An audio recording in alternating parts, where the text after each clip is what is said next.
부동산에 위기의 시그널이 오고 있다는 점입니다. 사실 이런 커다란 경제적 불확실성 또 대규모 경기 침체가 야기되고 나면요, 반드시 국가마다 산업 경쟁력을 훼손하는 국가들이 생깁니다. 그런데 조금 더 그런 국가들을 자세히 들여다보면 그 국가가 산업 경쟁력을 훼손한 것이 아니라 바로 그 국가에서 그 해당 산업 부분에 거점 역할을 하고 있었던 지자체가 그 지자체의 경제적 자생력을 잃게 되는 경우가 많다라는 점입니다.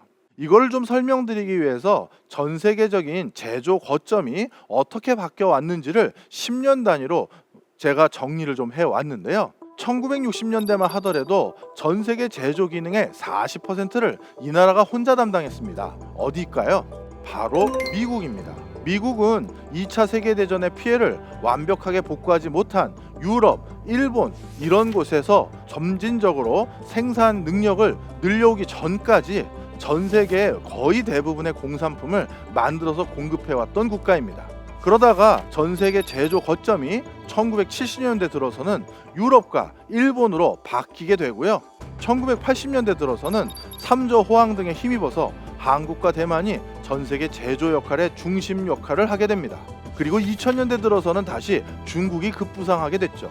이처럼 전 세계 제조 거점 지역이라는 것은 10년 단위로 레짐 체인지가 일어나는 게 통상적입니다. 자, 그런데요, 이렇게 10년 단위로 레짐 체인지가 일어나는 가장 큰 이유 중에 하나는 제조라는 것은 좀 더 싼 인건비를 찾아서 좀 더 싼 임대료를 찾아서 적합지를 찾아 공장을 이전하게 되고요. 그러다 보면 원래 그 공장 부지가 있었던 국가와 지자체는 좀 더 경제적인 침체를 경험하게 되고, 새로이 공장을 유치하게 되는 국가와 지자체는 커다란 경제적 번영을 누리게 됩니다. 그러다 보니까 이렇게 10년 단위로 커다랗게 제조의 거점 지역이 옮겨지다 보니 그것으로 인해서 많은 지자체들의 경제적 흥망성쇠가 전개되기도 합니다.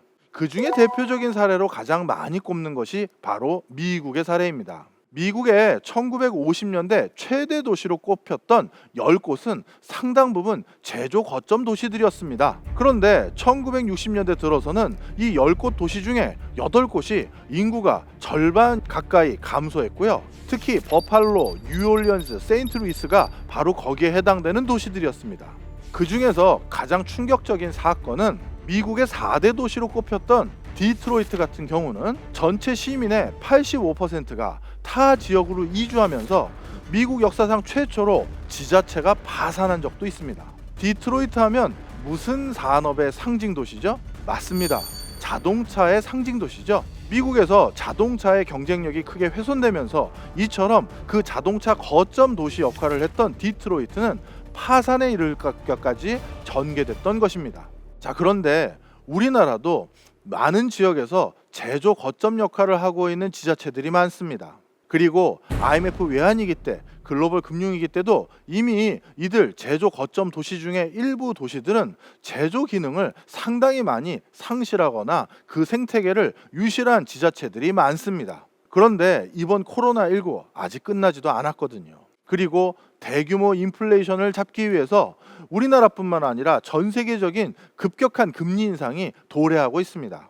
자칫 이번 경기 침체로 인해서 우리나라의 특정 산업군의 주축 역할을 하고 있었던 지자체가 혹여나 커다란 어려움에 직면하지 않을까, 저는 그런 것도 같이 우려되고 있습니다. 이와 함께 우리나라는 또 한 가지 중요한 아킬레스건이 하나 있는데요. 바로 지방 소멸이라는 키워드입니다. 그렇다면 이 두 가지가 맞물려서 전개되는 사회적인 현상, 특히 부동산을 중심으로 한 사회 현상은 무엇이 있을까요?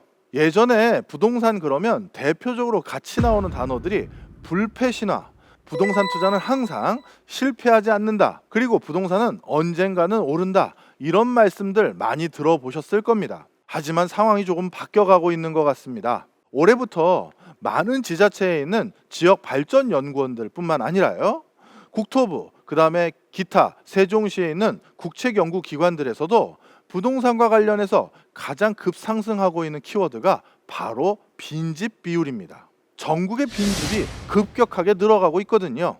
2019년 기준으로 우리나라의 전국의 빈집 비율은 8.4%에 해당됩니다. 제가 여기서 말씀드리는 이 빈집의 8%에 해당되는 숫자는요, 이렇게 한적하고 사람들이 이제 거의 살지 않는 허름한 어가와 농가를 의미하는 것이 아닙니다. 이제 우리 사회에서 빈집에 대한 문제는요, 광역시 수준까지 올라온 대표적인 대한민국의 사회 문제로 대두되기 시작하고 있습니다. 지금 화면에서 보시는 것은요, 전국 지자체별 빈집 비율을 표시해 놓은 것인데요. 물론 아직까지 서울은 빈집 비율이 크게 낮습니다. 서울의 빈집 비율은 2019년도 기준으로 3.2%에 불과합니다. 이 3.2%의 빈집이라는 건 이사를 가야 되기 때문에 빈집으로 두거나 아니면 어학연수라든가 해외에 장기 체류를 해야 될 때 어쩔 수 없이 빈집으로 둬야 되는 비중들, 이런 걸 따지고 보면 서울은 생각보다 빈집 비율이 극히 낮구나라고 말할 수 있을 겁니다. 하지만 문제는 나머지 광역시에 해당됩니다. 부산광역시 같은 경우는요, 빈집 비율이 8.8%고요. 이게 2019년도 통계니까 아마 2022년도인 지금에 와서는 빈집 비율이 거의 10%에 육박한 상황까지 올라왔을 겁니다. 이제 광역시 단위에서도 거의 10%에 근접하는 수준까지 빈집 비율이 올라온 광역시들이 많이들 생기기 시작했습니다. 10%라고 하면 10채 중에 한 채가 빈집이라는 얘기입니다. 이렇게 빈집이 많이 늘어나고 있는 그 이유는 단연코 고령 인구 비율이 증가하면서 빈집 비율이 늘어나고 있다라고 해도 과언이 아닌데요. 자, 그러면 고령화가 되고 있는 많은 지자체에선 머지않아 빈집이 대표적인 해당 지자체의 사회 문제로 불거질 텐데, 그러면 여기서 우리가 걱정해야 될 게 뭘까요? 대한민국 사람들은 거의 대부분이 자신이 가지고 있는 자산의 70% 가까이가 부동산으로 되어 있습니다. 따라서 부동산의 가치가 상승하느냐 떨어지느냐에 따라서 내 전 재산이 늘어나는지 줄어지는지 그가 결정된다고 보시면 되겠습니다. 그런데 대부분의 지역에서 이렇게 빈집이 많아진다면 내 집은 괜찮은 건지 한번 걱정해 봐야 될 필요가 있지 않을까요? 이렇게까지 얘기를 드려도 많은 분들이 이렇게들 말씀하시는 분들이 계십니다. 광역시의 빈집 비율이 10%라 해도 100채 중에 띄엄띄엄 10채가 빈 것이니 그것이 저의 집값 하락이나 아니면 제 집을 편하게 매도하고 싶을 때 매도하지 못하는 문제, 이거와 무슨 상관이겠습니까? 라고 말씀하시는 분들이 계신데요. 전혀 그렇지 않습니다. 지금 화면에서 보이시는 곳은요, 우리나라의 광역시 중에 한 곳입니다. 이 광역시에서요, 30년 이상 된 건물이 모여 있는 곳과 지붕이 불량한 건물이 많은 곳과, 지붕이 불량하다라는 것은 해당 건물을 관리할 생각이 없다라는 것과 같은 맥락이라고 할 수 있겠죠. 뿐만 아니라 1층 건물이 많은 곳, 그리고 여기다가 고령화 지수까지 더해보면 붉은색 지역들로 압축되게 됩니다. 바로 이 광역시에서 빈집이 대거 모여져 있는 곳은 띄엄띄엄 있는 것이 아니라 이 붉은색 지역에 대거 집적돼서 몰려져 있다라는 것입니다. 이렇게 되면 우리가 부동산을 바라보는 시각이 좀 달라질 수 있겠죠. 예를 들어서 내가 가지고 있는 부동산이 대규모 빈집촌이 형성되어 있는 곳에 부동산을 내가 점유하고 있다고 한다면 이 부동산을 내가 매각하고 싶어도 제값을 받고 매각하기 힘들어질 뿐만 아니라, 더 엄밀히 말하면 매각을 하고 싶어도 내가 원하는 시점에 원하는 가격에 매각하는 게 아예 불가능해질 수도 있습니다. 뿐만 아니라 내가 가지고 있는 부동산을 은행에 담보로 맡기고 그걸 바탕으로 자금을 융통하려고 한다 하더라도 시중은행 입장에서는 이렇게 점점 빈집이 많아지는, 어떻게 보면 점점 부동산 시세가 떨어질 것 같은 곳에 있는 부동산을 담보로 가지고 와서 대출을 받으려고 한다고 했었을 때 온전한 제값만큼 대출 금액을 내주지 않을 가능성이 높겠죠. 따라서 이 빈집이라는 것은 내가 한번 빈집이 많은 공간에 휘말릴 경우 나의 전 재산에 해당되는 금액이 자칫 잘못하면 유실되거나 묶일 수 있다라는 우려가 생깁니다. 특히 이런 빈집은 삽시간에 전개될 수도 있습니다. 예를 들어서요, 사람들은 누구나 새 집, 새 아파트 이런 곳에서 살고 싶은 마음은 인지상정일 것입니다. 그런데요, 구시가지에서 살고 있던 사람들 중에서 누군가가 저 사거리 건너 새로 조성된 신시가지 아파트로 이사 갔으면 좋겠다 생각은 하고 있었었는데 이 구시가지 집이 좀처럼 팔리지 않는 거예요. 그러면 방법이 하나 있죠. 이 구시가지의 집을 담보로 잡히고 대출을 받은 다음에 그 대출받은 금액을 바탕으로 신시가지 아파트에 먼저 들어가서 살면서 이 구시가지에 있는 집은 비워준 채 나중에 적정 임자가 나타나면 이 부동산을 팔아야겠다, 이렇게 생각하는 사람들이 생기기 시작합니다. 그러다 보면 구시가지 곳곳에 빈집이 하나 둘씩 생기기 시작하죠. 그러다 보면 여타 집들도 누구네 집이 이번에 여기는 집을 비워두고 신시가지로 이사 갔는데 그렇게 좋대요, 우리도 이사 갑시다 라고 하면서 또다시 이사 가는 사람들이 생기게 됩니다. 이렇게 구시가지의 특정 지역에서 사람들이 빈집이 많아지게 되면 그 다음 전개되는 현상은요, 그 구시가지에서 거기에서 장사를 했던 많은 가게들이 여기는 상권이 이제 와야 됐다라고 판단해서 우리도 여기 가게를 점포를 내놓고 신시가지 아파트 단지 상가로 들어갑시다 라고 하면서 상가마저 이전할 수가 있습니다. 그렇게 되면 이 구시가지의 정주 여건이 크게 훼손되게 되겠죠. 여기서는 물건 사거나 뭔가 서비스를 받으려고 해도 가게가 없어지는 상황이 생기기 때문입니다. 그러다 보면 나머지 거주하고 있는 사람들조차도 여기에는 살기가 적합하지 않아 하면서 대거 신시가지로 이주하게 되면서 방금 말씀드린 것처럼 빈집은 특정 지역에 군락을 이루거나 집적돼서 형성될 가능성이 높다라는 점입니다. 가끔 제가 이런 말씀 드리면 가끔 이렇게 반문하시는 분들도 계시더라고요. 아니 교수님, 제가 듣기에는 그건 굉장한 호재인 것 같습니다. 아니 왜요? 여쭤봤더니 이렇게 빈집이 많아지는 지역 같은 경우는 재건축 재개발 이슈가 생겼을 때 빠르게 재건축 재개발로 훨씬 더 좋은 지역으로 바뀔 수도 있지 않습니까? 라고 말씀하시는 분들이 많이 계시더라고요. 물론 틀린 말씀은 아닙니다. 그런데요, 우리나라도 이제 2026년이 되면 초고령 사회에 진입하는데요, 이 초고령 사회가 진입되고 난 뒤에는 재건축 재개발의 붐이 그렇게 적극적으로 형성되지가 않습니다. 일본만 하더라도요, 우리보다 먼저 초고령 사회에 진입했던 나라죠. 거기에 이렇게 빈집촌이 생겼던 지역에 많은 개발 회사들이 들어가서 여기에 낙후된 정주 여건을 개선해서 좋은 집을 지어줄 테니 재건축 재개발 해보시면 어떨까요? 라고 어르신들에게 많이들 물어봅니다만, 나이 드신 어르신들 같은 경우는 아마 본인이 지금까지 살아왔던 그 집에서 남은 여생도 보내고 싶은 욕구가 훨씬 더 크신 것 같습니다. 그래서 일본 같은 경우도 초고령 사회에 진입하고 나서 재건축 재개발이 적극적으로 전개되는 흐름들이 크게 약화됐다라고 보시면 되겠습니다. 그러면 그 기조가 우리나라에서도 유사하게 전개될 가능성이 높겠죠. 그래서 저는 이렇게 빈집이 특정 지역에 많이 생긴 것이 재건축 재개발의 호재로 반드시 이어질 가능성은 점점 약화된다라고 말씀드리고 싶고요. 이 때문에 앞으로 부동산을 투자하거나 내가 보유하고 있는 부동산의 흐름을 읽으실 때는 여기가 단순히 앞으로 집값이 오를 지역인지만 판단하는 것이 아니라 여기가 자칫 잘못하면 빈집이 많이 생길 지역이 될 것인지도 같이 점검해 보실 것을 강력하게 권고드립니다.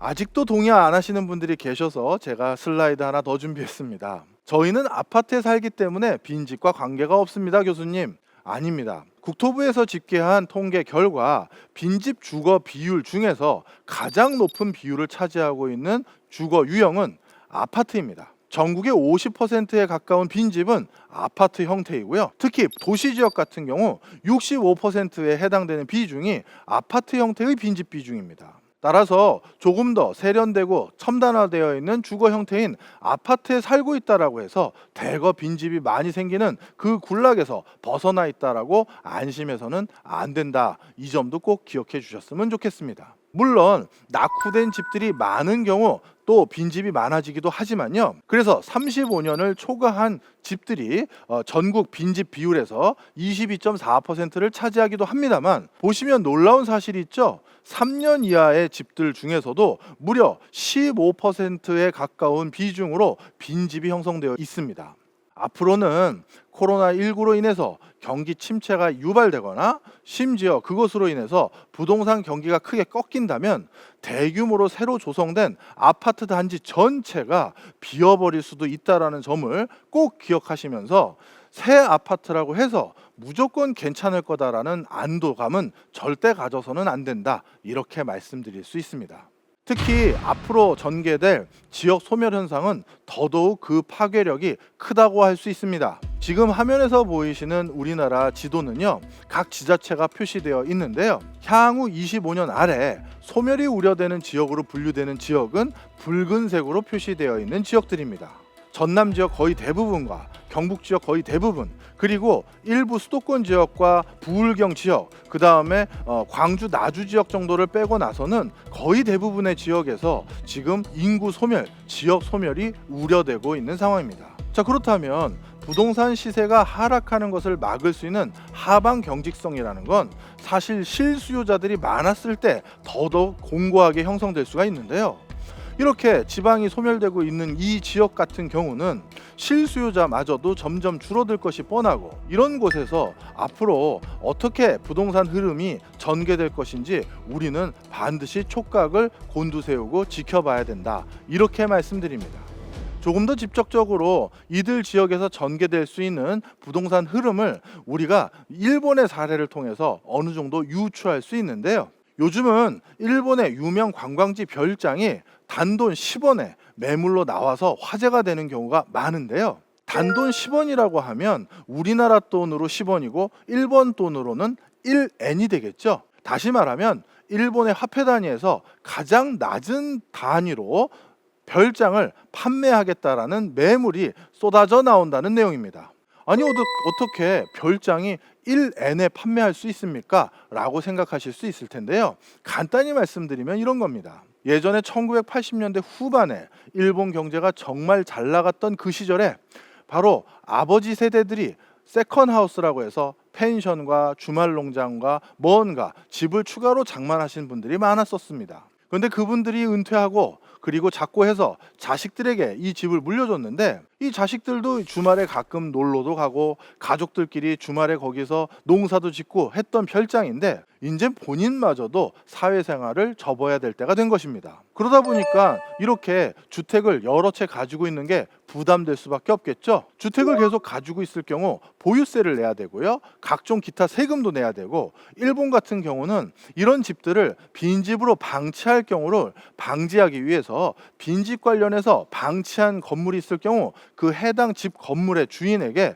벌금을 무는 그런 제도들도 있습니다. 그러다 보니까 벌금도 물지 않기 위해서 직접 가서 관리도 해야 되고요, 또 추가적인 세금도 내야 됩니다. 달리 말하면 집을 보유하는 게 계속해서 돈이 나가는 상황이죠. 그렇다고 해서 이 대규모 별장들이 조만간 시세가 올라서 매매 차익을 거둘 것 같지도 않은 거예요. 자꾸 인구가 줄다 보니까 이제 예전에는 관광지였던 이곳에 사람이 찾아오는 비중도 점점 줄기 때문입니다. 그래서 내 재산적 가치가 더 유실되는 걸 막을 수 있는 제일 좋은 방법은 바로 지금 가장 빨리 이 집을 판매하는 것이다 라고 생각한 수많은 사람들이 별장을 가장 싼 값에 매물로 내놓는 것입니다. 그럼 또 이런 말씀들 많이 하세요. 아니, 그럴 거면 뭐타로 10원은 받아서 뭐 하느냐? 공짜로 줘버리지. 공짜로 주게 될 경우 증여가 돼서 오히려 세법상 복잡합니다. 그래서 거래를 통해서 살 수 있는 가장 저렴한 금액인 단돈 1엔에 매물로 내놓을 테니 제발 내 별장을 사가라 라는 분위기가 이렇게 널리 퍼져가고 있는 겁니다. 최근에는 코로나19로 인해서요, 저도 한두 차례 가봤던 일본의 유명한 료칸이라고 하죠, 대규모 공중 목욕탕이 굉장한 헐값에 매물로 쏟아져 나오고 있습니다. 한국을 비롯해서 중국 또 아시아 여러 국가의 관광객들이 해당 료칸에 방문하지 않게 되면서 그 료칸을 소유하고 있었던 지자체에 있는 많은 나이 드신 어른들이 그 료칸을 아주 헐값에 매물로 내놓은 것이고요. 이런 것들이 가격이 아주 싼 거는 단돈 몇백만 원, 조금 비싼 거가 몇천만 원 수준의 매물로 나올 만큼 지금 일본에서는 또다시 이렇게 대규모 지자체의 부동산 매물이 쏟아져 나오고 있습니다. 자, 우리나라와 인구 구조의 흐름이 점점 비슷하게 흘러갔고, 그리고 우리보다 조금 더 앞서서 흘러갔던 일본에서 지금 이러한 부동산적인 변화가 일어나는 것을 우리는 결코 무시해서는 안 될 것입니다. 일본은 전체 지역에 820만 호의 빈집이 있고요, 42만 헥타르에 대한 농경지가 휴경 중에 있습니다. 규슈 면적을 상회하는 410만 헥타르에 대한 땅의 소유주가 불분명해진 상황입니다. 시골에 계신 어르신이 작고하면서 그분이 가지고 있던 논전답을 상속받고 싶어하는 사람이 없거나 아니면 상속받을 사람을 찾지 못해서 이렇게 아예 소유주가 불분명해진 토지마저 이렇게 늘어나고 있는 상황입니다. 그런데 이 과정에서 한 가지 특이한 점이 있어요. 이렇게 일본의 지방에서는 토지의 소유주가 없어지거나 토지 소유를 거부하는 일까지 생기는데, 특이한 것은 연간 12만 명씩 매년 동경권으로 전입을 하고 있는 현상입니다. 동경권이라고 하면 우리나라로 따지면 어디에 해당될까요? 맞습니다. 서울과 수도권에 해당되겠죠. 이러한 현상은 지금 우리나라와 똑같습니다. 코로나19 터지고 나서 지역의 많은 일자리가 줄어들었고 지역의 경제의 활로가 줄어든 지자체가 많습니다. 그런 상황에서 지금 지자체의 인구 통계 추계를 보면 광역시도 이제 전출자가 늘어났고요, 전입자는 오히려 줄어들었습니다. 일본의 흐름을 고스란히 따라가고 있는 형국이라고 말씀드릴 수 있겠죠.